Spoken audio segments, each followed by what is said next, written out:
ये लोग ने पूरा प्लानिंग किया हुआ है, मतलब फिर से दुकानदारी चालू करे। नमस्कार आदाब, आप देख रहे हैं साबिर शेख के साथ ऑन रिकॉर्ड मीरा भाईंदर। सत्ताधारी राजनीतिक दलों पर विपक्ष द्वारा आरोप प्रत्यारोप लगते हैं, ये तो कोई नई बात नहीं है, एक आम बात है। लेकिन जब सत्ताधारी के ही नगर सेवक या कोई पदाधिकारी प्रशासन में बैठे भ्रष्ट अधिकारियों के खिलाफ में आरोप लगाए, भ्रष्टाचार की बात कहे, तो उसे क्या कहा जाए। ठीक इसी तरह एक आरोप सत्ताधारी ने लगाया है मनपा प्रशासन के अधिकारियों पे कि वो किस तरह से भ्रष्टाचार को बढ़ावा दे रहे हैं। आइए हम पूरा मामला जानते हैं हाउस लीडर प्रशांत दड़वी की जुबानी। इस विषय में आपको बताना चाहूंगा, ये लोग ने स्वेच्छा निवृत्ति ली हुई है ना, ये लोग रिटायर हुए हैं, ठीक है ना। किसने दिया है? 18 जन की अर्जी आई हुई है। आज की मालूमात मुझे है कि 18 जन की यहाँ पर एप्लीकेशन आए हुए हैं। उसके पहले वो गोविंद परब, रानी, इनका भी अर्जी यहाँ पर आस्थापना में आया हुआ है। इनकी तैयारी चल रही है कि जो लोग यहाँ से रिटायर होके गए हैं उनको फिर से प्रशासन में लाया जाए। इसका विरोध करता हूं मैं, और विरोध इसलिए कर रहा हूं कि आप देखेंगे तो ये गोविंद परब सहायक आयुक्त आस्थापना विभाग में था, इन्होंने चीटिंग किया था, चीटिंग। तो इसलिए उनको वो प्रफुल्ल पाटिल के टाइम पे इनको उसमें उसको नोटिस दी थी और उनको आस्थापना विभाग से बदली करवाया गया था। एक ही है। अच्छा, ये गोविंद परब कौन है? आधा दिन तो इनका है, वो यूनियन के माध्यम से काम करते हैं, वो भी किसी के पक्ष की यूनियन है ना। फिर ऐसा पक्ष के यूनियन के सदस्य को आप फिर से महापालिका में सेवा में कैसा ले सकते हो?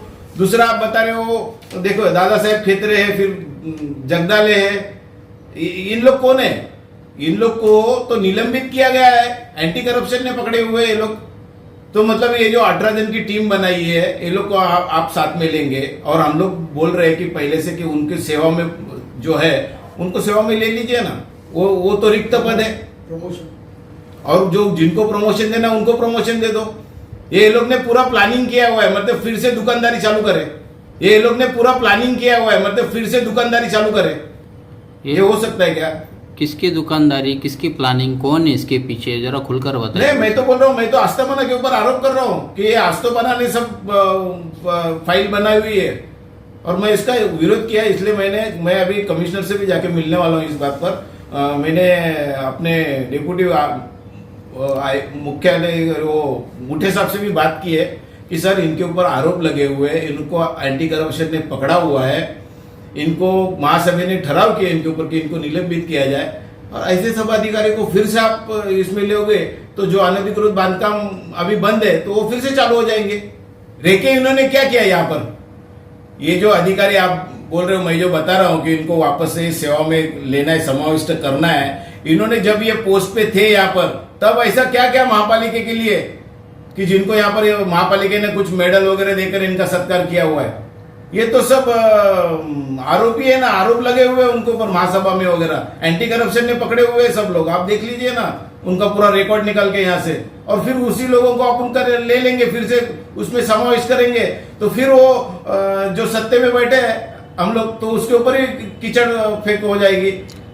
दड़वी साहब, इन लोगों को जिनको समावेश करने का प्रस्ताव लाया गया है, ये हम मानते हैं कि दागदार लोग हैं, लेकिन इसके पीछे क्या मकसद है? आप वो मकसद नहीं बता पा रहे, क्या वजह क्या है इनको दोबारा समावेश करने की? आप उनसे ही पूछ लीजिए ना उनका क्या मकसद है। मैं तो बता दिया ना कि इनके ये दुकानदारी के लिए सब चल रहा है।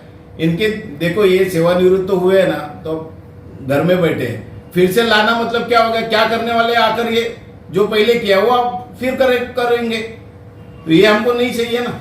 कहीं ऐसा तो नहीं कि जिन अधिकारी का आपने नाम लिया गोविंद परब का, वो एक दूसरे राजनीतिक दल से जुड़े हुए हैं और उस राजनीतिक दल का विरोध करने के लिए आप ये विरोध कर रहे हैं? मैंने खाली गोविंद परब का ही अकेले को टारगेट किया रहता तो बात अलग थी। मैं तो अभी बता रहा हूँ ना कि ये 2-3 नाम तो मेरे सामने आए हुए। आज अभी 18 दिन की लिस्ट आने वाली है, तो आप देख लीजिए उसमें 18 में कौन कौन है। तो वो क्या सभी पक्ष के पदाधिकारी नहीं है वो लोग?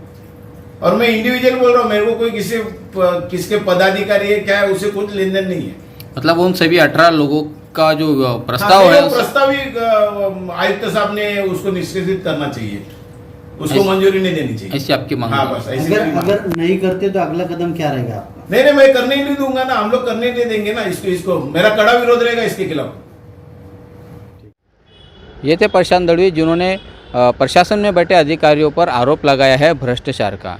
इस पूरे मामले में हमने उपायुक्त अजीत मुटे से बात की। उन्होंने इन आरोपों को दरकिनार करते हुए किस तरह से प्रतिक्रिया दी है, आइए हम जानते हैं।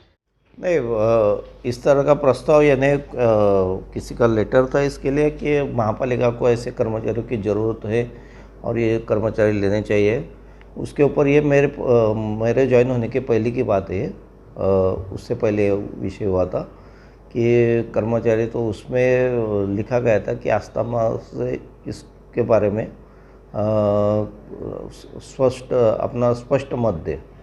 तो प्रस्ताव इन्होंने तैयार किया था कि ऐसे कर्मचारी लेने की ज़रूरत है या नहीं है। तो प्रस्ताव मैं ज्वाइन होने के बाद शायद उसके बाद 7वें महीने में वो प्रस्ताव रिजेक्ट कर दिया है और मेरे तरफ वो प्रस्ताव आया था, लेकिन वो प्रस्ताव वापस भेज दिया और वो फाइल क्लोज कर दी गई है। मुख्य लेखा परीक्षक के हिसाब से नहीं है, वो महापालिका को कुछ लोगों की ज़रूरत है, लेकिन वो जो लोग काम करने वाले लोग हैं, अकाउंट्स में लगेंगे, आस्थापना में लगेंगे, जिनको अनुभव है शासन का, वो लोगों को लेने के लिए हमने एडवर्टाइज निकाली हुई है। और उसमें जो कर्मचारी लेने वाले हैं वो गवर्नमेंट के क्लास 1 या क्लास 2 ऑफिसर हो गए। महापालिका का कोई कर्मचारी उसमें नहीं होगा। महापालिका के कुछ काम पेंडिंग है, अकाउंट्स के हो गए या स्थापना के हो गए और किसी विभाग के होंगे। तो इसके लिए वो काम पूरा करने के लिए आज नई भर्ती तो कोई कर नहीं रहा है, इसलिए जो गवर्नमेंट के गाइडलाइंस है मानधन पे आप उनको रख सकते हैं, वो गाइडलाइंस फॉलो करके ही हम उनको रखेंगे। इसमें नए कर्मचारी भर्ती करने का सवाल नहीं है कुछ। उनका काम जब तक है तब तक उनको रखा जाएगा, उसके बाद उनको निकाल दिया जाएगा। जो क्लियर है उसका रिकॉर्ड भी हम चेक करेंगे, उसका बायोडाटा भी हमने मंगाया। हमको ज़रूरत पड़ेगी तो जो जहाँ से रिटायर हुआ है वहाँ से हम उसकी इन्फॉर्मेशन कलेक्ट करेंगे। उसके बाद ही सब इंटरव्यू वगैरह लेके उसके बाद निर्णय होगा। उसके बाद ही वैसे कर्मचारी अधिकारी लिए जाएंगे अगर ज़रूरत होगी तो। सत्ताधारी के विरोध करने के बाद में महानगर पालिका प्रशासन पर उंगलियां उठती देख और भ्रष्टाचार का खुलासा होता हुआ देख मनपा प्रशासन ने इस पूरे मामले में यू टर्न ले लिया है, या यूँ कहा जाए कि सत्ताधारी ने ही मनपा में बैठे भ्रष्ट अधिकारियों के होने वाले भ्रष्टाचार पर लगाम लगाने में, उस पर काबू पाने में सफलता प्राप्त की है। आप देख रहे हैं आरिफ कुरैशी और साबिर शेख के साथ ऑन रिकॉर्ड मीरा भाईंदर। धन्यवाद।